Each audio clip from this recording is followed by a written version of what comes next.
अस्सलाम स्टूडेंट्स। आज का जो हमारा टॉपिक है वो है जी कर्विलीनियर कोऑर्डिनेट्स। ठीक है, कर्विलीनियर कोऑर्डिनेट्स को समझने के लिए सबसे पहले तो हम समझते हैं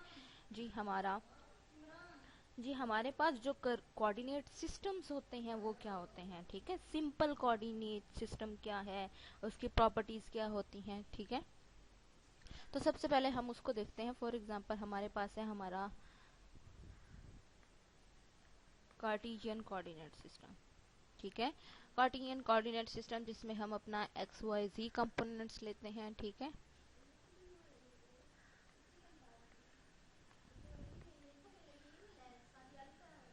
ये हमारा ओरिजिन, इसका यूनिट वेक्टर हमारे पास आई हैट, इसका जे हैट और इसका के हैट। ठीक है, अब हमारे पास कुछ प्रॉपर्टीज भी होती हैं कि ये जो हमारे पास लाइंस है ये हमारी स्ट्रेट लाइंस होती हैं।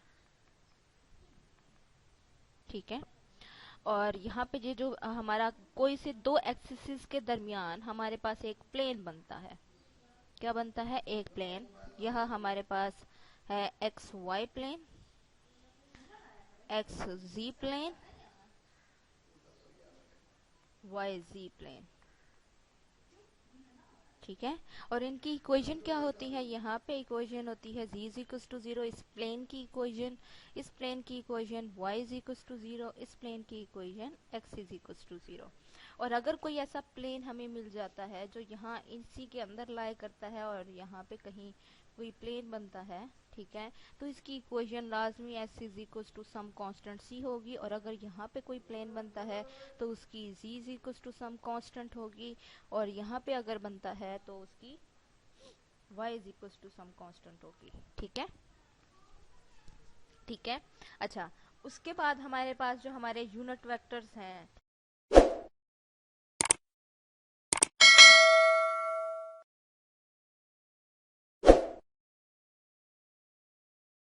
ठीक है, हमारे यूनिट वेक्टर्स में भी कुछ रिलेशंस पाए जाते हैं। ठीक है, जैसे फॉर एग्जांपल हमारे पास यूनिट वेक्टर्स है आई जे और हमारे नेक्स्ट है जी के। तो हमारे पास दो तरह के फंक्शंस होते हैं जो वेक्टर्स पे लगाते हैं हम। वन डॉट प्रोडक्ट और सेकंड क्रॉस प्रोडक्ट। ठीक है, तो सबसे पहले डॉट प्रोडक्ट के हवाले से देखते हैं, क्योंकि हमें पता है कि ये जितने भी कोऑर्डिनेट एक्सिस होते हैं ये एक दूसरे के ऊपर म्यूचुअली परपेंडिकुलर होते हैं। यानी अगर एक्स वाई जी का आपस में रिलेशन देखें तो ये जो एक्स है ये इन दो लाइंस के ऊपर परपेंडिकुलर है। ठीक है, दैट मीन्स ये कुछ इस तरह से होगा कि ये यूं सामने से इस पॉइंट के ऊपर अगर आप अपने हाथ से बनाएंगे, एक हाथ अपने हाथ से फिंगर रख के देखें तो वो जो आपकी फिंगर होगी इस ओरिजिन पॉइंट के ऊपर अगर आप अपने फिंगर रखते हो तो वो जो फिंगर होगी वो आपका एक्स एक्सिस होगा जो दोनों के ऊपर परपेंडिकुलर बना रहा होगा। ठीक है, सिमिलरली ये बाकी दो के ऊपर, सिमिलरली ये बाकी दो के ऊपर, तो एक दूसरे के ऊपर ये परपेंडिकुलर्स हैं। ठीक है, इनका एक दूसरे साथ रिलेशन यही है। तो आपको पता है दो वेक्टर्स या दो वेक्टर वैल्यूज या दो वेक्टर फंक्शंस आपस में परपेंडिकुलर होते हैं, अगर उनका डॉट प्रोडक्ट जीरो हो जाए तो दैट मीन्स अगर हम डॉट प्रोडक्ट की बात करें तो आई का जे के साथ डॉट प्रोडक्ट जीरो होगा, जे का के साथ डॉट प्रोडक्ट जीरो होगा और के का आई के साथ डॉट प्रोडक्ट जीरो होगा। लेकिन अगर हम सेल्फ की बात करते हैं, because it's a unit vector, because अगर हम डॉट प्रोडक्ट एक वेक्टर का खुद से लेते हैं तो वो उसकी मैग्नीट्यूड बनता है। ठीक है, आई हैट की मैग्नीट्यूड। अब क्योंकि ये एक यूनिट वेक्टर है, यूनिट वेक्टर क्या होता है? एक ऐसा वेक्टर जिसकी मैग्नीट्यूड ऑलरेडी वन हो, तो इसकी मैग्नीट्यूड क्या है? One. Similarly J dot J और सिमिलरली के डॉट के। ठीक है, अब हमारे पास है जी क्रॉस प्रोडक्ट। क्रॉस प्रोडक्ट में हम कहते हैं कि अगर हम आई का क्रॉस जे के साथ लेते हैं तो हमारे पास वैल्यू आती है के। सिमिलरली अगर हम जे का क्रॉस लेते हैं के साथ तो हमारे पास वैल्यू आती है आई। ठीक है, सिमिलरली अगर हम के का क्रॉस लेते हैं आई के साथ तो हमारे पास वैल्यू आती है जे। ठीक है, बाय डेफिनेशन हमें ये मिलता है, क्योंकि आपको पता है अगर ये ऐसा क्यों, क्योंकि हमें देता है जब भी हम वेक्टर ए क्रॉस बी की बात करते हैं तो हम एक ऐसे वेक्टर की बात करते हैं जो परपेंडिकुलर होगा वेक्टर ए के ऊपर भी और वेक्टर बी के ऊपर भी एट अ टाइम। तो ऐसा वेक्टर जो आई और जे के ऊपर एट अ टाइम परपेंडिकुलर हो, अगर हम देखें तो वो हमारा वेक्टर के होता है। ठीक है, तो इसलिए सिमिलरली फॉर दिस। ठीक है, अच्छा उसके बाद हमारे पास आता है कि अगर हम इनका सेल्फ क्रॉस प्रोडक्ट लें।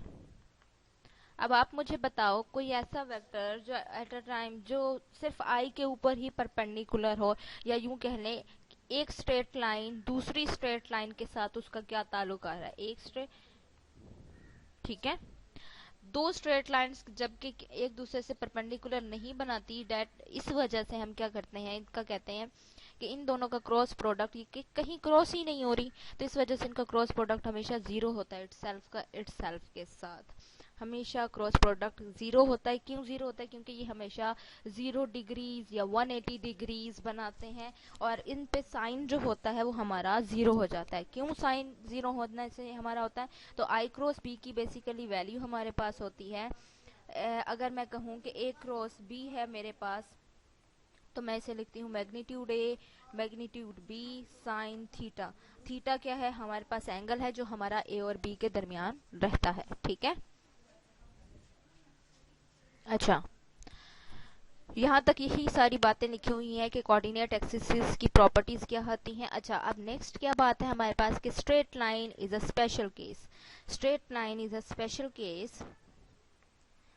Case of a curve and plane is a special case of sphere. तो इस बात से हमारी क्या मुराद है, इस बात को समझते हैं। ठीक है, आपने कर्व देखी होगी। कर्व कई तरह की होती है कि हम जब भी कोई function y is equal to f of x की बात करते हैं तो हमारे जहन में होता है कि हमारे पास जब भी कुछ होता है कि हम कहते हैं कि कर्व है, तो हम कहते हैं y is equal to f of x एक कर्व बनाएगा। ठीक है, एक कर्व बनाएगा तो हम कहते हैं उस कर्व के ऊपर ऊपर जो भी है नहीं है, हम पहले कर्व और स्ट्रेट लाइन का रिलेशन देख लेते हैं। y is equal to f of x एक कर्व है, जबकि अगर मैं कहती हूँ y is equal to some constant 5 आ रहा है, तो ये एक स्ट्रेट लाइन बनेगी।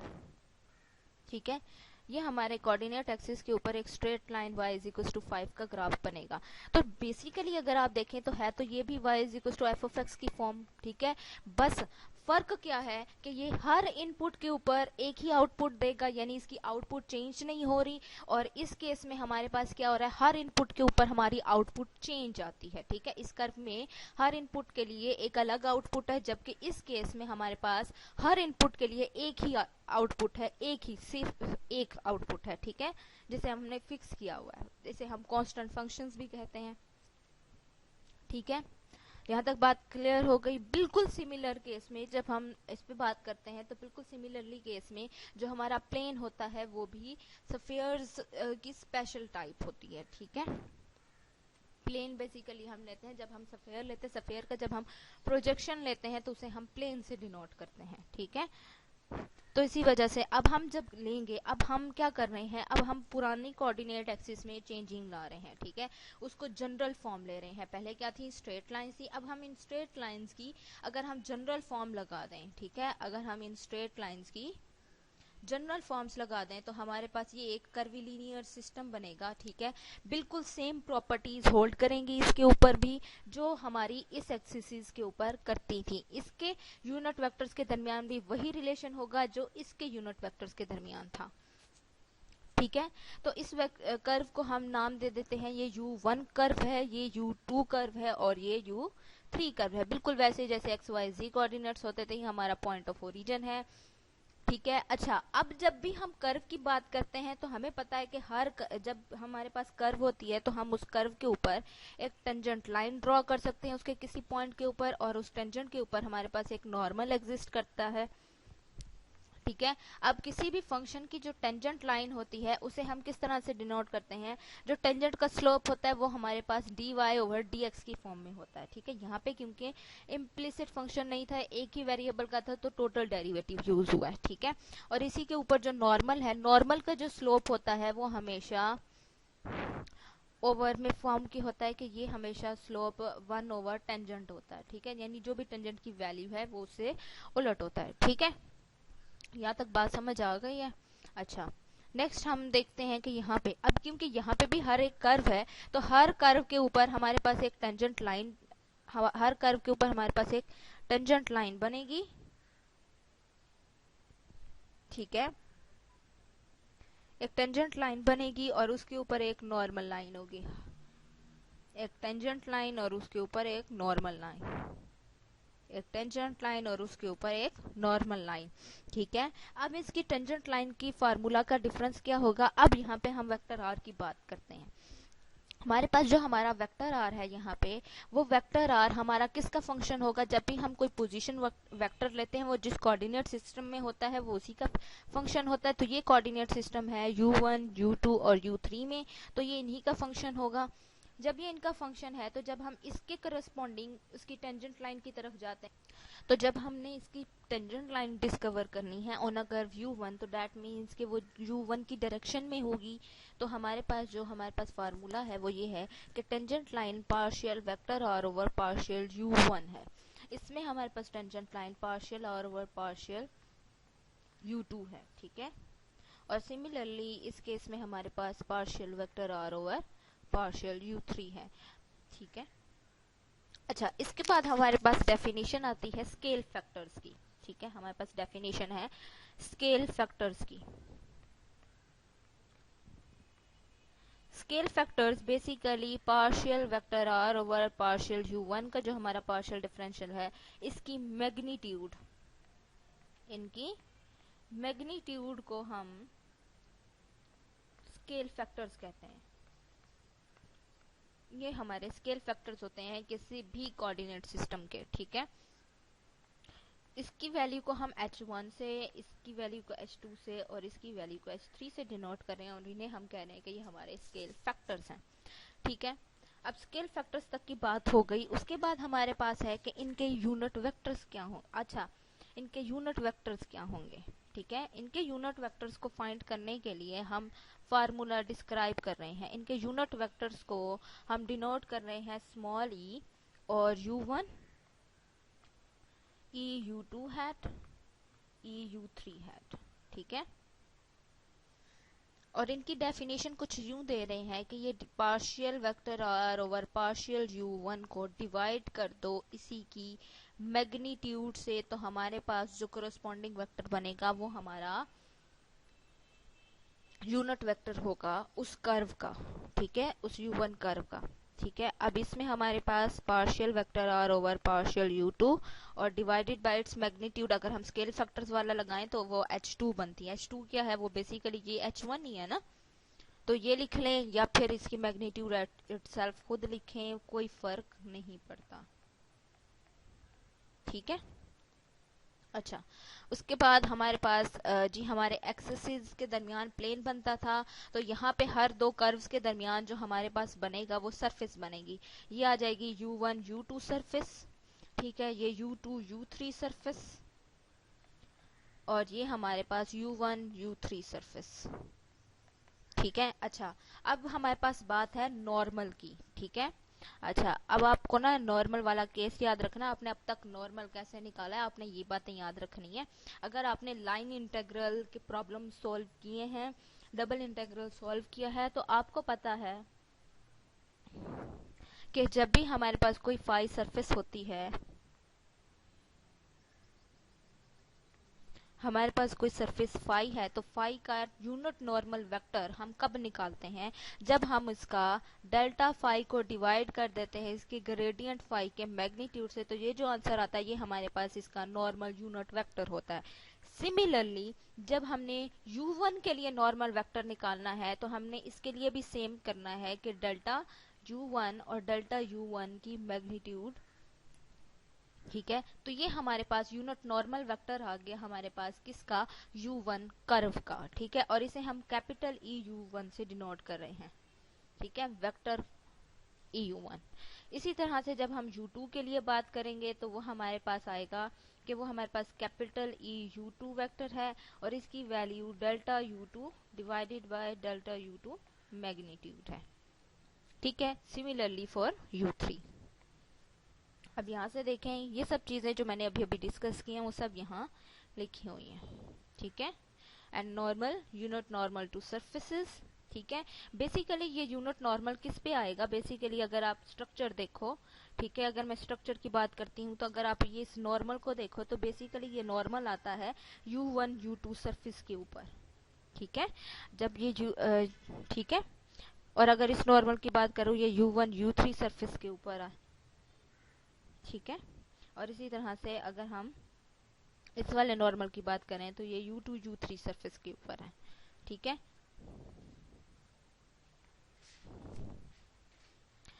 उसके बाद जो हमारे यूनिट वेक्टर्स हैं, ठीक है, अब हमारे पास जो यूनिट वेक्टर्स हमने फाइंड किए थे कि हमारे यूनिट वेक्टर्स की ये डेफिनेशन है। ठीक है, अब हम इन यूनिट वेक्टर्स का जो आपस में अगर रिलेशन चेक करें तो इनका रिलेशन वही सेम है जो हमारे आई जे के वेक्टर्स का था। ठीक है, जो हमारे आई जे के वेक्टर्स का आपस में रिलेशन था वही रिलेशन इन तीन यूनिट वेक्टर्स का भी आपस में है। ठीक है, यहाँ पे हमने वही चीज़ें बताई गई हैं। ठीक है, अब इन चीज़ों से अगर हम आगे जाते हैं, ठीक है, तो हमारे पास नेक्स्ट बाकी चीज़ें आ जाती हैं। ये वही चीज़ें हैं कि आपके पास अगर एक फंक्शन से दूसरे फंक्शन में जाना है तो फिर कैसे जाएंगे। आपको पता है कि आप कार्टियन से सिलेंड्रिकल और सिलेंड्रिकल से कार्टियन में आराम से कन्वर्जन कर सकते हो। किस तरह से उसके जो आपके पास जो उसके रिलेशन फार्मूलाज दिए गए हैं। ठीक है, थोड़ा सा इसको डिस्कस कर लेते हैं। ठीक है, अगर आप उसके रिलेशन फार्मूलाज के बारे में देखो, हम एक फाइल जनरेट कर लेते हैं। ठीक है,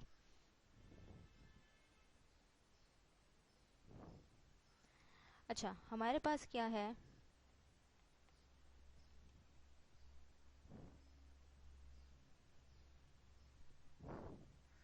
हमारे पास क्या होता है कि अगर हमने कार्टियन कार्टियन कोऑर्डिनेट से हमने सिलेंड्रिकल में जाना होता है। ठीक है, सिलेंड्रिकल में कार्टियन में हमारे पास होते हैं एक्स और वाई और कार्टी, अगर हम 2 डायमेंशन के केस तक अभी बात कर रहे हैं। ठीक है, अभी हम 3 में नहीं जा रहे, अगर हम 3 में चले भी जाएं तो कोई मसला नहीं। ठीक है, ये हमारे पास कार्टियन के होते हैं और ये सिलेंड्रिकल के होते हैं। हमें पता है कि जब हम सिलेंड्रिकल में जाते हैं तो रो की वैल्यू होती है square root x square plus y square, यानी रो फंक्शन है एक्स और वाई कोऑर्डिनेट का। ठीक है, इसी तरह से फाई की वैल्यू की बात करें तो tan inverse of y over x, ये भी फंक्शन है एक्स और वाई का। ठीक है, और जी की वैल्यू जी ही रहती है। ठीक है, तो ये फंक्शन है आगे जी का।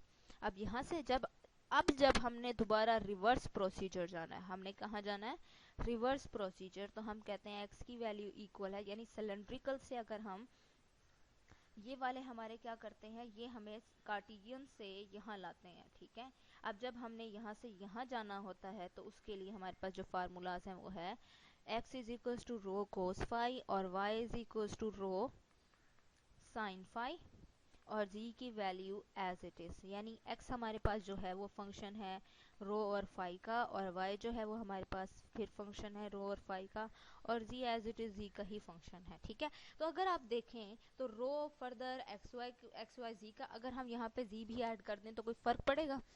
z जीरो है यहाँ पे वैल्यू, कोई मसला तो नहीं है, यहाँ पे भी z जीरो है वैल्यू, कोई मसला नहीं है, हम इसमें z भी ऐड कर सकते हैं। ठीक है, और यहाँ पे भी एक्स वाई ऐड कर सकते हैं कि एक्स वाई की पोजीशंस यहाँ पे जीरो हैं। सिमिलरली हियर रो फाई के साथ हम यहाँ पे भी जी ऐड कर सकते हैं, यहाँ पे भी जी के जी कांस्टेंट चल रहा है, यहाँ पे जी है ही नहीं, यहाँ पे रो फाई ऐड कर लो कि रो फाई यहाँ पे पोजीशंस नहीं है लेकिन कहीं ना कहीं प्रेजेंट है।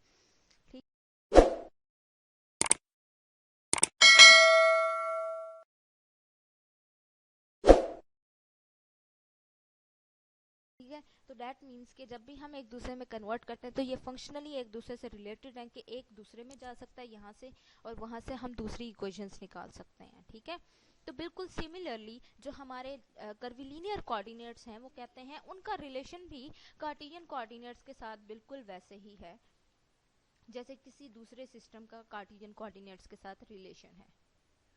ठीक है, तो कर्विलीनियर में हमारे पास है u1 u2 और u3, और यहाँ पे हमारे पास है x y और z। तो हम कहते हैं कि जो हमारा हर x फंक्शन है वो फंक्शन है u1 u2 u3 का। ठीक है।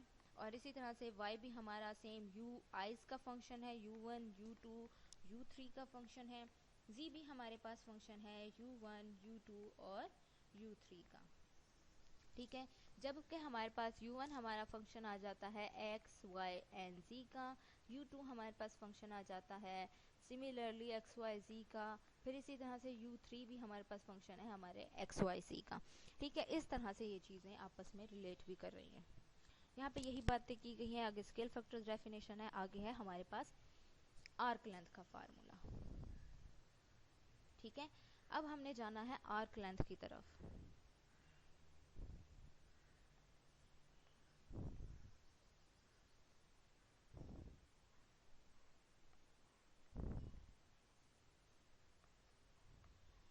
आर्क लेंथ इन कर्विलीनियर कोऑर्डिनेट्स। ठीक है, बेसिकली आप कर्विलीनियर कोऑर्डिनेट्स को यूं ले लें कि वो एक जनरल फॉर्म है, जिस जनरल फॉर्म में अगर मैं u1 u2 u3 को वैल्यूज दूं कि वो x y z हैं तो मैं कार्टियन कोऑर्डिनेट में चली जाऊंगी। अगर मैं उनको वैल्यूज दूं कि वो रो फाई z है तो मैं सिलेंड्रिकल कोऑर्डिनेट में चली जाऊंगी। अगर मैं कहूँ कि वो रो फाई थीटा है तो मैं पोलर या स्फेरिकल, आप जो भी कहें इसे, उस कोऑर्डिनेट पे चली जाऊंगी। ठीक है, यूं समझ लें ये हर कोऑर्डिनेट सिस्टम, यानी ये 3 डायमेंशन के हर कोऑर्डिनेट सिस्टम की एक जनरलाइजेशन हमें मिल गई कि 3 डायमेंशन के किसी भी कोऑर्डिनेट सिस्टम में मैं मूव कर सकती हूँ। बात समझ आ रही है?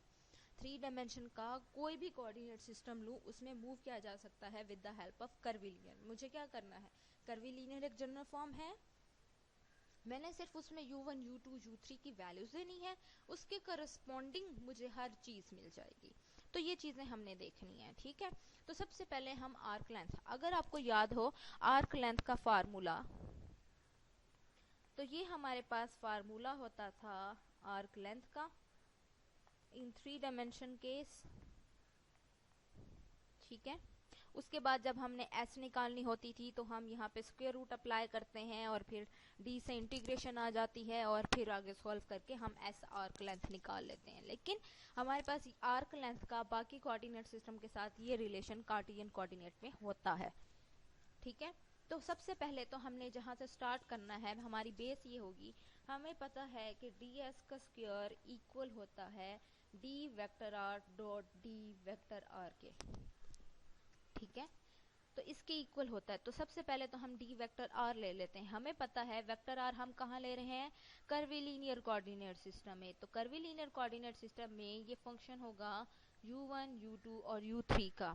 अगर ये u1 u2 और u3 का फंक्शन है, दैट मीन्स कि हमारे पास अगर मैं d वेक्टर r निकालूं तो ये हमारे पास चेन रूल लगेगा। क्यों चेन रूल लगेगा? कि सबसे पहले r का डेरिवेटिव u1 से, फिर u1 इंडिपेंडेंटली चेंज हो रहा है, ठीक है, प्लस फिर r का derivative, partial derivative with respect to u2, और फिर u2 इंडिपेंडेंटली चेंज हो रहा है, ठीक है, फिर r का डेरिवेटिव u3 और फिर u3 इंडिपेंडेंटली चेंज हो रहा है। यहाँ तक बात समझ आ गई?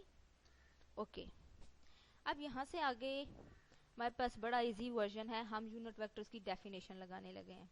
हम यूनिट वेक्टर्स की डेफिनेशन लेने लगे हैं। तो हमारे पास जो यूनिट वेक्टर्स की डेफिनेशन है वो ये कहती है कि हमारा जो EU1 हैट है वो इक्वल है partial vector r over partial u1 divided by h1, जो कि इक्वल होता है partial vector r over partial u1 की ही मैग्नीट्यूड के।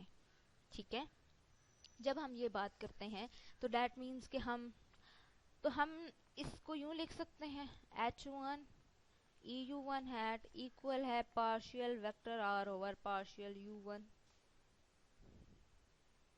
ठीक है, लिखा जा सकता है। तो दैट मीन्स जहां पीछे हम यहाँ पे वैल्यू ले रहे हैं इसकी partial r over partial u1 की, यहाँ पे अगर मैं इसकी जगह रिप्लेस कर दूं h1 EU1 हैट को, ठीक है, इसे रिप्लेस कर दिया जाए तो मेरे पास जो वैल्यू है वो क्या आएगी,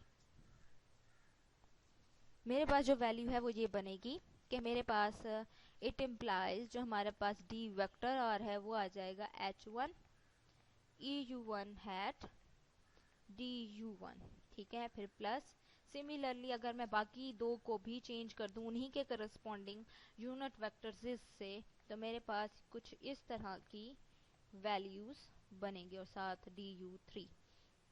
अब इसमें से जो यूनिट वेक्टर्स हैं उनको हम बाद में लिख लें और बाकी जो वेक्टर्स वैल्यूज हैं, स्केलर वैल्यूज, उनको पहले लिख लेते हैं। eu1 hat plus h2 du2 eu2 hat plus h3 du3 और साथ eu3 हैट। ठीक है, अब हमने क्या लेना है, अब हमने इस d वेक्टर r का डॉट प्रोडक्ट लेना है d वेक्टर r के साथ ही। ठीक है, इसका डॉट प्रोडक्ट दोबारा इसी d वेक्टर r के साथ ही, यानी इसी टर्म का दोबारा इसी टर्म के साथ जब डॉट प्रोडक्ट लेते हैं तो यूनिट वेक्टर्स क्या करते होते हैं, आपको पता है डॉट प्रोडक्ट्स कैसे लेते हो, सेम यूनिट वेक्टर के साथ मल्टीप्लाई होता है, डॉट प्रोडक्ट लिया जाता है। तो इसका इसी के साथ आएगा, तो बाय, क्योंकि हमने कहा कि इसकी वही प्रॉपर्टीज हैं जो आई हैट की हैं। ठीक है, आई जे और के की हैं, बिल्कुल वैसे ही अगर हम इसका डॉट प्रोडक्ट लें तो हमारे पास वैल्यू आती है h1 du1 square h2 du2 square plus h3 du3 square. और हमने कहा था कि ये जो d vector r square equal होता है ds होल स्क्वायर के। तो ये जो हमारे पास फार्मूला अब यहाँ से अगर हम देखें हमारे पास बन रहा है कि ds होल का स्क्वायर इक्वल है h1 du1 whole square plus h2 du2 square plus h3 du3 square. ठीक है, तो ये हमारे पास है जनरल आर्क लेंथ का फॉर्मूला इन कर्विलिनियर कोऑर्डिनेट्स। अब हमने देखना है क्या हम इससे दूसरे कोऑर्डिनेट सिस्टम्स में जा सकते हैं कि नहीं। तो उसके लिए सबसे पहले हमें क्या लेना होगा, h1 h2 और h3 की values in each of the system. ठीक है, तो सबसे पहले तो हमें हर कोऑर्डिनेट सिस्टम में ये h1 की वैल्यूज निकालनी पड़ेंगी ना। ठीक है, चलें सबसे पहले ना कार्टेशियन सिस्टम की बात करते हैं। ठीक है, अच्छा, इसका स्पेशल केस हम डायरेक्ट भी कर सकते हैं। अगर हमें आर्क लेंथ के साथ डायरेक्ट पूछा जाए तो आप डायरेक्ट लिख दोगे कि u1 is equal to x, u2 is equal to y, u3 is equal to z। h1 की वैल्यू ये है, h2 की ये है, h3 की ये है इस कोऑर्डिनेट सिस्टम में, और यहाँ पुट कर दें तो डायरेक्टली हमें वो फार्मूला मिल जाएगा, कार्टेशियन वाला या स्फेरिकल वाला या सिलेंड्रिकल वाला। ठीक है, अब मैं उस स्पेशल केसेस को छोड़ के सबसे पहले मैं जाना चाह रही हूँ अपनी फाइंडिंग की तरफ। ठीक है, finding of h1 h2 h3 in each system, कौन कौन से, कार्टेशियन, स्फेरिकल या फिर आप इसे पोलर कह सकते हैं, 3 डायमेंशन पोलर, और सिलेंड्रिकल के सिलेंड्रिकल, इन सब में इनकी वैल्यूज क्या होंगी। ठीक है, सबसे पहले हम जाते हैं कार्टेशियन की तरफ। ठीक है, कार्टेशियन कोऑर्डिनेट्स में हमारे पास u1 x है, u2 हमारे पास है y वैल्यू और u3 की वैल्यू है हमारे पास z। ठीक है, तो जब हमने ये वैल्यूज निकाली अब हमारे पास है वेक्टर r। वेक्टर r में हमें पता है coordinates, Cartesian coordinates xi plus yj plus zk। तो आपको पता है आपने क्या निकालना है, h1 which is equal to partial vector r over partial u1 और उसकी मैग्नीट्यूड। u1 यहाँ पे क्या है, partial vector r over u1 की वैल्यू है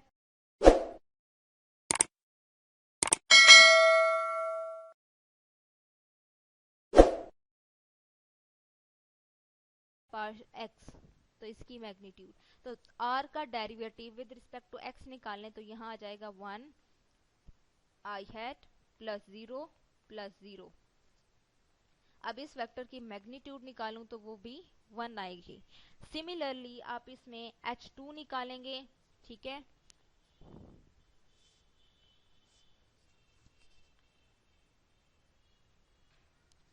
सिमिलरली हम इसमें से h2 निकाल सकते हैं जो है partial vector r over partial u2 की मैग्नीट्यूड, जो कि इक्वल है partial vector r over partial y की मैग्नीट्यूड, जो कि इक्वल है 1। सिमिलरली h3 भी आएगा partial vector r over partial u3 magnitude, that means partial vector r over partial z की मैग्नीट्यूड, जो कि इक्वल्स टू 1 है। ठीक है, अब ये आ गए हमारे पास कार्टेशियन कोऑर्डिनेट्स में हमने वैल्यू निकाल ली। अब हम जाते हैं अपने स्फेरिकल कोऑर्डिनेट्स या फिर यूं कह लें पोलर कोऑर्डिनेट्स की तरफ। ठीक है, तो इनमें हमारे पास जो वैल्यूज हैं, हमारे पास u1 की वैल्यू है रो, ठीक है, रो भी कह सकते हैं, आर भी कह सकते हैं, ठीक है। u2 की वैल्यू फाई, u3 हमारे पास क्या है, हमारा थीटा, या फिर ये रो थीटा फाई भी होते हैं, तो हम वैसी फॉर्मेशन लिख लेते हैं कि रो थीटा फाई की, ठीक है, कोई फर्क नहीं पड़ता इतना ज्यादा, ठीक है। अच्छा, अब हमारे पास जो पोजीशन वेक्टर हमारा कार्टियन वाला होता है ना, हम उसी में चेंजिंग करते हैं कि हमारा position vector in terms of spherical क्या बनेगा। पहले तो आपको ये पता होना चाहिए वाई जे प्लस जी के, वो हमें आराम से हम यहाँ से निकाल सकते हैं। कैसे, हमें पता है कि एक्स की value in terms of phi theta psi क्या होती है, rho cos theta cos phi, y is equals to rho sine theta cos phi, z की वैल्यू क्या होगी हमारे पास, रो साइन फाई, ठीक है। अब ये जो तीनों एक्स वाई जी की वैल्यूज हैं ये आप पुट कर देंगे इस पोजीशन वेक्टर में, तो हमारे पास जो पोजीशन वेक्टर बनेगा वो हमारा बन जाएगा जी उसका, ठीक है, हमारा स्फेरिकल कोऑर्डिनेट्स का पोजीशन वेक्टर बन जाएगा, ठीक है, ओके, ठीक है। तो हम पुट कर देते हैं कि rho cos theta cos phi i hat plus rho sine theta cos phi j hat plus rho sine phi k hat, ठीक है। अब आपने क्या करना है, इसके जब आपने स्केल फैक्टर्स निकालने हैं, स्केल फैक्टर्स में जब आपने h1 निकालना है, डैट मीन्स आपने partial r over partial u1 की मैग्नीट्यूड लेनी है, या फिर partial vector r over partial rho की मैग्नीट्यूड लेनी है, ये आप निकाल लेंगे आराम से। इसी तरह से h2 क्या होगा, मैं डायरेक्ट लिख रही हूँ, u2 नहीं लिख रही, पार्शियल थीटा, पार्शियल थीटा की मैग्नीट्यूड, और h3 में हमारे पास partial vector r over partial phi की मैग्नीट्यूड, ठीक है। सिमिलरली केस आप सिलेंड्रिकल के लिए जाके स्केल फैक्टर्स निकाल सकते हो, सिमिलरली स्केल फैक्टर्स आप सिलेंड्रिकल के लिए निकाल सकते हो, ठीक है।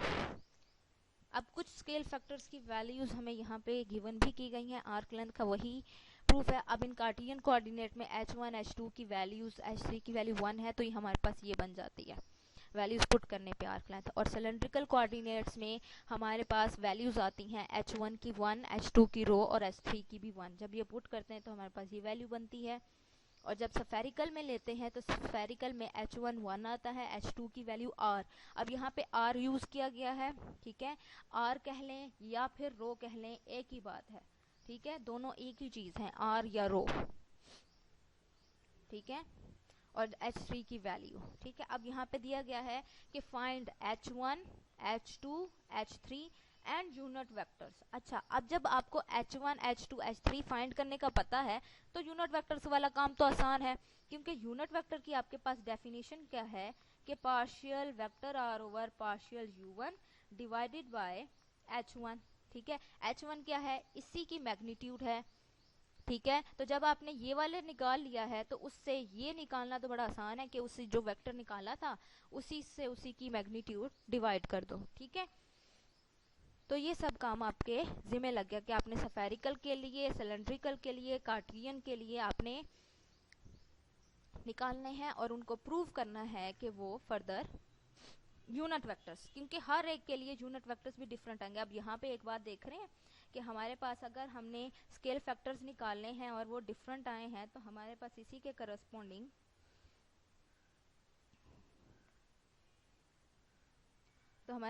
के करस्पॉन्डिंग जो है हमारे पास बाकी वैल्यूज भी डिफरेंट आती हैं, ठीक है। एक ब्लैंक शीट को ओपन कर लेते हैं और यहाँ से देखें, अगर हमारे पास u1 के करस्पॉन्डिंग अगर रो है, u2 के करस्पॉन्डिंग हमारे पास फाई है, u3 हमारे पास थीटा है, तो इनके करस्पॉन्डिंग जो हमारे यूनिट वेक्टर्स आएंगे वो आएगा e रो हैट, e फाई हैट और e थीटा हैट, ठीक है। और अगर हम यहाँ पे x, y और z की बात करते हैं, ठीक है, अगर u1 ये है तो हमारे पास यूनिट वेक्टर्स बनते हैं e x हैट, ठीक है, e y हैट, ठीक है, ई जी हैट। तो हम कहते हैं ई एक्स हैट इक्वल है आई हैट, के हम इसे इक्वल लेके चल रहे हैं कि हमें पता है कि वो आई हैट होता है, इन जनरली यूनिवर्सली नोन है कि हम उसे आई से रिप्रेजेंट करते हैं, तो हम उसके लिए नई चीज नहीं यूज कर रहे कि ये जे हैट है और ई जी हैट जो है वो के हैट है। ठीक है, हमें ऑलरेडी ये नोन है इसलिए हम इसको इस तरह से लेके चलते हैं। लेकिन सफेरिकल कोऑर्डिनेट्स ले लें या सिलेंड्रिकल ले लें, उनमें जो हमारे यूनिट वेक्टर्स आते हैं उनका हमें नहीं पता होता, ना ही हम उन्हें कभी कंसीडर करते हैं। हम क्या करते हैं, हम बेसिकली जो भी पॉइंट होता है ना, उस पॉइंट का प्रोजेक्शन हम कार्टियन में ही लेके चल रहे होते हैं। जैसे अभी पीछे हमने फाइंड किया था, ठीक है, हमने वैल्यू फाइंड की हम सफेरिकल में गए, हमने सफेरिकल में क्या किया, हम सफेरिकल या पोलर कोऑर्डिनेट्स का हमने क्या लिया, एक्स वाई जी की वैल्यू ली। जो हमने ये पोजीशन वेक्टर निकाला है ये आई जे के की टर्म में है। ठीक है, आई जे के की टर्म में है, दैट मीन्स हम उस सफेरिकल का जो पॉइंट है उसका पॉइंट का प्रोजेक्शन हम ले रहे हैं अपने कार्टियन वाले में, और उसी को हम वैसे ही सॉल्व कर लेते हैं। ठीक है, हम यहाँ पे इसके अपने यूनिट वेक्टर्स नहीं यूज कर रहे, इसके अपने यूनिट वेक्टर्स कुछ और होते हैं ये। ठीक है,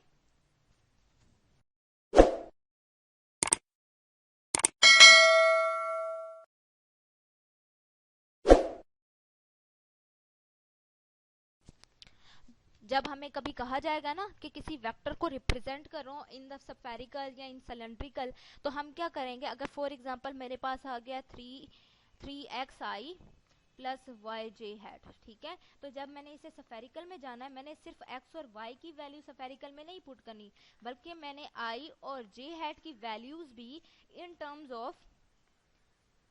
ऑफ ईरो हैट और ई थीटा हैट ये भी पुट करनी है। ठीक है, मैंने इनकी टर्म्स की वैल्यूज भी उसमें पुट करनी है। अच्छा, नेक्स्ट प्रूफ किया गया है कि आया आपके सिलेंड्रिकल कोऑर्डिनेट जो सिस्टम है या सफेरिकल कोऑर्डिनेट सिस्टम है वो ऑर्थोगोनल है या नहीं। तो आपने वेक्टर आर निकाल लिया है, e u one e u two निकालना है, ई यू थ्री निकालना है, और इनका आपस में डॉट प्रोडक्ट चेक करना है, यानी रो का फाई के साथ, फिर के रो ई रो फाई, ठीक है, ई फाई का फिर ई जी के साथ यहाँ पे, फिर ई रो का ई जी के साथ, यानी तीनों का आपस में एक ही दफा चेक कर लेंगे। ठीक है, कि वो ऑर्थोगोनल है या नहीं। ठीक है, उसके बाद है एरिया एलिमेंट्स। आप एरिया किस तरह कैलकुलेट कर सकते हो, तो वो कहता है क्योंकि आपके पास 3 सरफेसेस हैं तो हमारे पास 3 एरिया एलिमेंट्स होंगे। हमारे पास कितनी सरफेसेस हैं, 3। क्यों है 3, अगर आप यहाँ से देखो तो हमारे पास 3 सरफेसेस, 2 कर्व u1 u2 के दरमियान हमारे पास जो हमारी सरफेस है वो है जी u1 u2, u2 और u3 के दरमियान u2 u3, u1 u3 के दरमियान u1 u3। तो 3 सरफेसेस हैं, तो वो कहता है 3 ही एरिया एलिमेंट्स आप निकाल सकते हैं। तो सबसे पहले वो जो निकाल रहा है वो हमारे पास वो कहता है हमारे पास ये एक एरिया एलिमेंट है du1 du2 du3, कि ये हमारे पास d वेक्टर r की वैल्यू है जो हमने पीछे भी निकाली है। ठीक है, अब हम सबसे पहले कौन सी सरफेस कंसीडर कर रहे हैं, D u2 u3 surface. u2 u3 surface में हम क्या कर रहे हैं, हमारे पास जो एरिया, हमारे पास जो change in position vector of u2 आ रहा है उसका क्रॉस प्रोडक्ट ले रहे हैं हम u3 वाले से और उसकी मैग्नीट्यूड ले रहे हैं, तो ये हमारे पास पहला एरिया आएगा, पहला rate of change in area. फिर हमने क्या किया है, इन पार्शियल डेरिवेटिव्स की वैल्यूज पुट कर दी हैं। आपको पता है कि ये यूनिट वेक्टर की डेफिनेशन से आई हैं। अब इसमें से जो स्केलर वैल्यूज हैं वो निकाल लेंगे और क्रॉस प्रोडक्ट किन पे अप्लाई हो जाएगा, हमारे यूनिट वेक्टर्स के ऊपर। अब आपको पता है जे क्रॉस के की वैल्यू, जे क्रॉस के लें तो आंसर क्या आता है, आई आता है। तो u2 u3 ले रहे हैं तो u1 आएगा, u1 की मैग्नीट्यूड क्या होगी 1, तो आपका पहला एरिया एलिमेंट आ गया ये। ठीक है, सिमिलरली आप बाकी के 2 एरिया एलिमेंट्स निकालेंगे तो उनकी वैल्यूज ही आएंगी। आपको अगर पेपर में पूछा जाए कि एरिया एलिमेंट्स फाइंड करें, ठीक है, अगर तो वो शॉर्ट क्वेश्चन है 4 मार्क्स का है तो आपने एक के लिए करके बाकी 2 को सिमिलरली में लेके जाना है। अगर आपके एनुअल एमएससी एनुअल के पेपर्स आ जाएं या कोई भी पेपर्स आते हैं और उनमें इस तरह का टाइप का क्वेश्चंस पूछा जाता है और अगर वो लॉन्ग में पूछा जाता है तो आपने क्या करना है, अपने क्वेश्चन को लेंथ देने के लिए इन तीनों को बारी बारी प्रूव करना है। ठीक है, अलग अलग से, सिमिलरली करके नहीं लिखना। ठीक है। फिर इसके स्पेशल केसेस हैं, क्योंकि आपको स्केल फैक्टर्स की वैल्यूज भी पता है, u1 u2 की वैल्यूज भी पता है, तो आप कोई सा भी स्पेशल केस उस लिहाज से बना सकते हो। आप पेपर में स्केल फैक्टर्स की वैल्यूज याद रखना चाहो तो याद भी रख सकते हो, या आप खुद से निकालना चाहो और उसको वेरीफाई करना चाहो तो वो भी कर सकते हो। ठीक है। उसके बाद है जी वॉल्यूम एलिमेंट। तो वॉल्यूम तो एक ही होता है, वॉल्यूम को आपको पता है हम डॉट क्रॉस प्रोडक्ट से मेंशन करते हैं, तो इसमें वही चीज ली है कि हमने तीनों का डॉट क्रॉस प्रोडक्ट ले लिया। ठीक है। फिर हमने वही यूनिट वेक्टर से वैल्यूज पुट की, स्केलर बाहर निकाल लिए, वेक्टर अंदर रख लिए। इन दो का क्रॉस प्रोडक्ट EU1 आता है, EU1 का EU1 के साथ डॉट प्रोडक्ट 1 आता है, और ये हमारे पास एरिया एलिमेंट आ गया। अब इस एरिया एलिमेंट के स्पेशल केसेस स्फेरिकल, सिलेंड्रिकल और कार्टियन कोऑर्डिनेट्स किए जा सकते हैं। ठीक है। आज के लिए इतना काफ़ी है कर्वीलिनियर के हिसाब से। ठीक है। इसी के करस्पॉन्डिंग हम दोबारा मज़ीद आगे इसको लेके चलेंगे इंशाल्लाह। आगे हम मज़ीद देखेंगे कि कर्वीलिनियर कोऑर्डिनेट्स में मज़ीद क्या क्या चीज़ें हम फाइंड कर सकते हैं और कौन कौन सी चीज़ें ऐसी हैं जिन्हें हम कोऑर्डिनेट सिस्टम के लिहाज से जर्नलाइज कर सकते हैं। आज हमने किया area element, volume element, arc length, इन सबको हमने कर्वीलिनियर कोऑर्डिनेट्स में जर्नलाइज किया है।